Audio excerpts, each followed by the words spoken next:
9월 18일 새벽 기도의 말씀입니다. 오늘 우리에게 주시는 말씀은 열왕기하 9장 1절에서 13절까지 말씀입니다. 선지자 엘리사가 선지자의 제자 중 하나를 불러 이르되 너는 허리를 동이고 이 기름병을 손에 가지고 길르앗 라못으로 가라. 거기에 이르거든 님시의 손자 여호사밧의 아들 예후를 찾아 들어가서 그의 형제 중에서 일어나게 하고 그를 데리고 골방으로 들어가 기름병을 가지고 그의 머리에 부으며 이르기를 여호와의 말씀이 내가 내게 기름을 부어 이스라엘 왕으로 삼노라 하셨느니라 하고 곧 문을 열고 도망하되 지체하지 말지니라 하니 그 청년 곧 그 선지자의 청년이 길르앗 라못으로 가니라. 그가 이르러 보니 군대 장관들이 앉아 있는지라. 소년이 이르되 장관이여 내가 당신에게 할 말이 있나이다. 예후가 이르되 우리 모든 사람 중에 누구에게 하려느냐 하니 이르되 장관이여 당신에게니이다 한지라.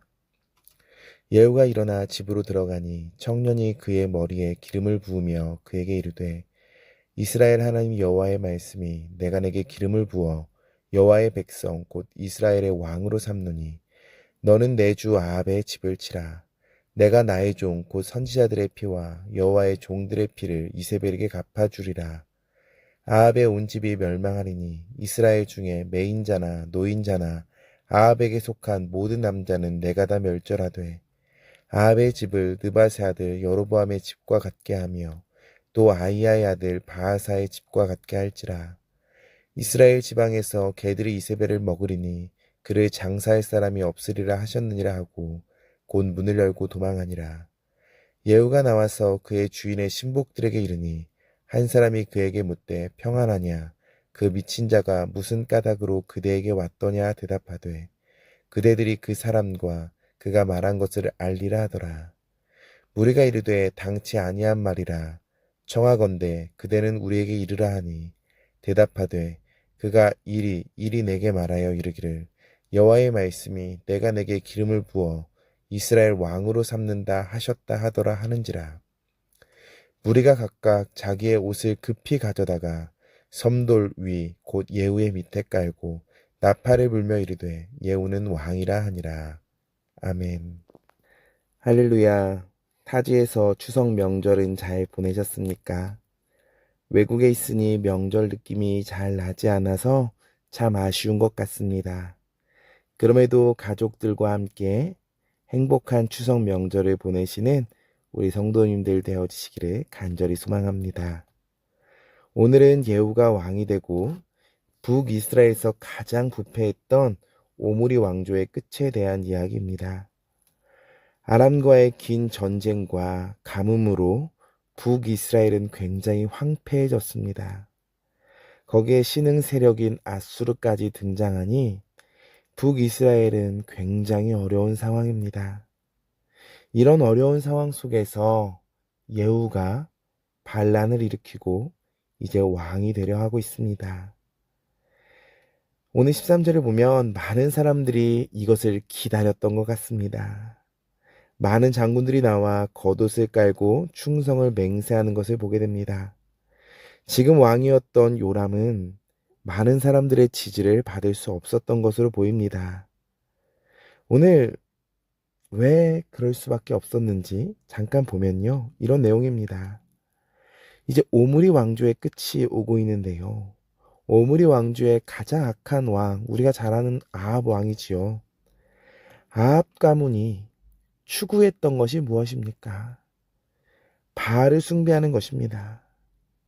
많은 우상을 데려오고 그것들을 따르는 것을 아합이 선동하여 결정했습니다.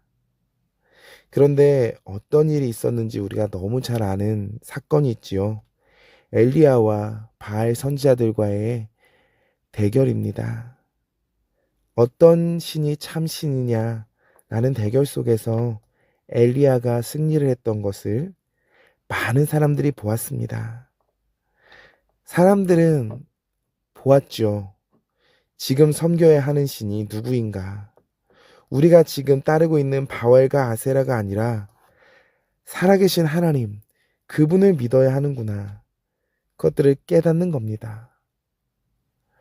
아직 돌이키지 못한 사람들도 긴 가뭄이 계속되고 긴 전쟁이 계속되니 우리가 잘못되었구나, 우리가 틀렸구나를 이제 인정하기 시작하는 겁니다.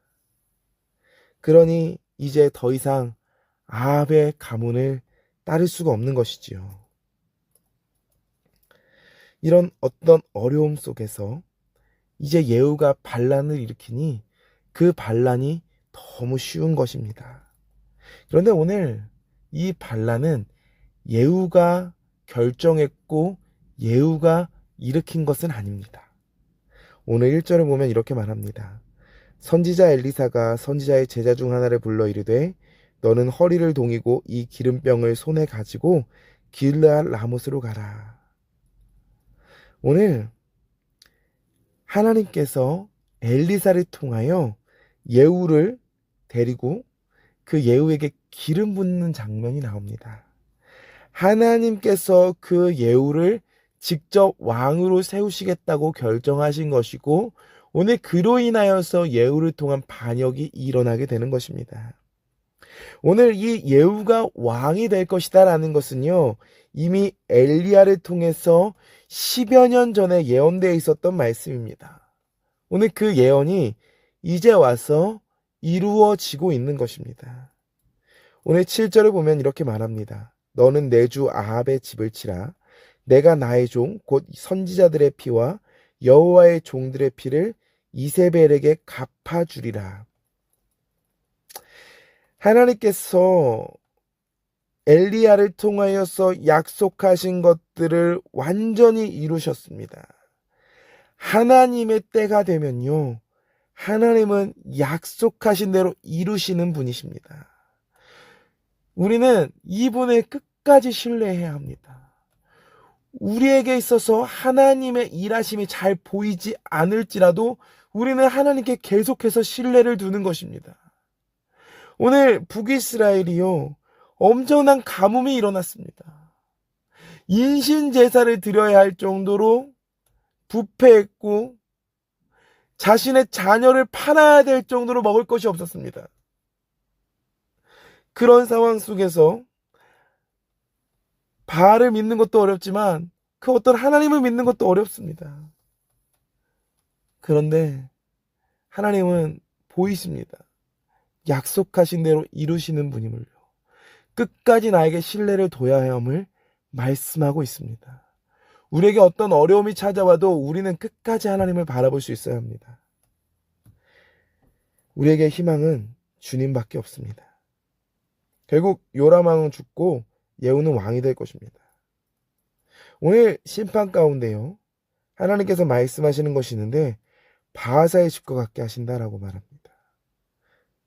이 여로보암, 바하사, 시므리, 이런 왕조들이 있었는데요, 북이스라엘에 보면요, 선한 왕이 없었음을 드러냅니다.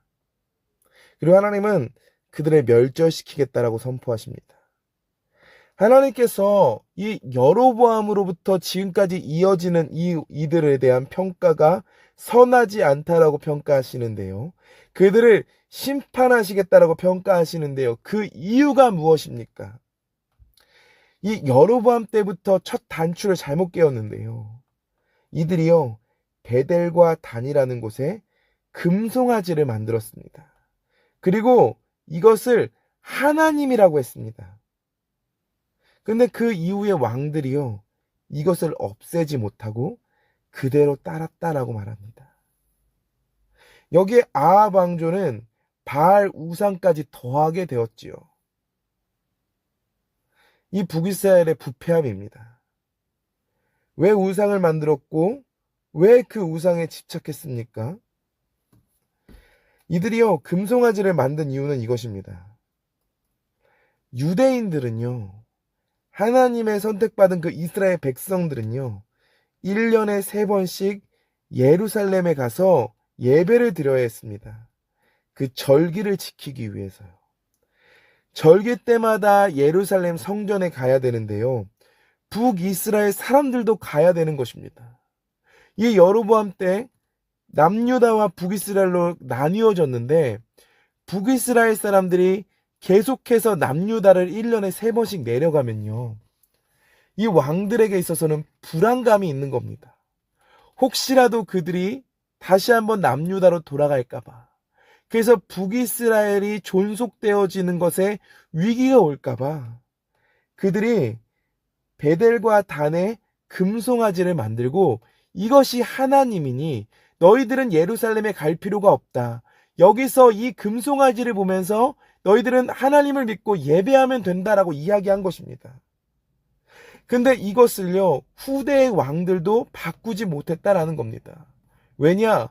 북이스라엘의 나라의 번영을 계속 유지시켜야 했기 때문입니다. 근데 정말로 중요한 것은요, 뭐냐면요, 시간이 지나고 금송아지를 정말로 하나님이라고 믿었다는 것이며 그곳에서 예배를 드렸다라는 것입니다. 무서운 것 아닙니까? 이들이요, 금송아지 앞에서 하나님을 예배한다고 말합니다. 누가 봐도 금송아지인데 그것이 하나님이다라고 말하고요, 하나님이라고 믿고 있고요, 하나님이라고 예배한다라는 것이죠. 우리도요, 우리의 하나님을 만들고 그것을 믿어버릴 수 있습니다. 확신에 차서요. 성경의 하나님, 우리에게 직접 계시하신 말씀의 하나님이 아니라 내가 만든 하나님을 내가 확신에 차서 믿을 수 있다는 것이죠. 나의 기준대로 만들고 내가 필요하다고 생각하는 말씀만을 가지고 그 하나님을 바라보는 거예요. 내가 듣기 싫은 것은 거르고요, 내 기호에 맞는 하나님을 만들고 찾는 겁니다. 이것을 우리는 쉬운 말로 뭐라고 하냐면요, 우상이라고 합니다. 우리는 우상을 만들고 그것을 하나님이라고 합니다. 하나님을 믿지만 우리는 많은 우상을 섬기고 있다는 것이죠. 질문하고 싶습니다. 내가 원하는 말씀만 들으면 내 삶이 풍요로워집니까? 내가 원하는 말씀만 들으면 내 삶이 행복해집니까? 오늘 우상 숭배의 끝은 멸망과 심판입니다. 오므리 왕조의 악함으로 인하여 완전히 멸절되었음을 오늘 성경은 기록하고 있습니다. 아합, 이세벨, 그들은 참 비참하게 죽음을 맞이했습니다. 끝이 비참했다라는 것이죠. 여로보암의 길, 아합의 길은 멸망입니다. 우리는 우리가 합리화하고 우리가 믿고 있는 하나님을 다시 한번 점검할 필요가 있습니다. 우리는 어떤 하나님을 믿고 있습니까? 내가 만든 하나님, 내가 믿고 싶은 대로의 하나님, 그 하나님을 우리는 버려야 합니다. 우상을 버리고요, 우리는 돌이켜야 합니다. 진짜로 우리에게 말씀하시는 그 하나님, 그 하나님의 말씀을 기쁨으로 받아야 합니다. 어떤 말씀이시든지요. 우리에게 필요한 말씀, 때를 따라 주시는 말씀이니까요. 오늘 보면요, 하나님의 때에 하나님의 방법으로 하나님을 심판하셨습니다. 그분은 반대로 하나님의 때에 하나님의 방법으로 그 북이스라엘 가운데 또 구원을 베푸신 것입니다. 우리에게요, 때를 따라 신실하게 일하시는 분, 우리에게 가장 선하신 분 하나님이십니다. 그러니까 하나님이 우리에게 때로는 시험을 주셔도 필요한 것으로 받고요, 하나님께서 우리에게 때로는 아프게 징계를 주셔도 그것을 또 받고요, 또 하나님께서 또 때를 따라서 우리에게 은혜를 주시면 또 기쁨으로 받으면 되는 겁니다. 그러면서 하나님을 기쁨으로 순종하며 걸어갈 때 우리 안에 하나님의 놀라운 은혜와 함께 하심이 펼쳐지는 것입니다. 우리는 우리의 하나님을 버려야 합니다. 우리의 우상들 버려야 합니다. 우리 안에 신실하게 일하신 하나님, 선하신 하나님을 믿고 의지함으로 나아가는 우리가 되어지기를 소망합니다. 우리가 믿어야 될 분, 어떤 분이십니까? 그분을 믿고 신뢰함으로 살아가시는 우리 태국 한인교회 성도님들 되어지시기를 간절히 소망합니다. 기도하겠습니다. 하나님 사랑합니다. 하나님을 믿습니다. 하나님을 신뢰합니다. 우리의 하나님이 아니라, 내가 만든 하나님이 아니라 우리에게 찾아오시는 성경대로 계시하신 그 하나님을 믿습니다. 하나님, 우리가 온전히 하나님을 신뢰하게 하시고 언제나 하나님을 따라가게 하시고 그 믿는 믿음 안에 거하는 우리가 되게 하나님 도와주시옵소서. 우리 안에 가장 선하시고 올바른 길로 인도하실 하나님을 믿고 신뢰할 수 있는 우리가 되게 하여 주시옵소서. 함께 하심을 믿습니다. 오늘도 우리 하루 가장 좋은 길로 인도하심을 믿사오며 감사드리며 예수님의 이름으로 기도합니다.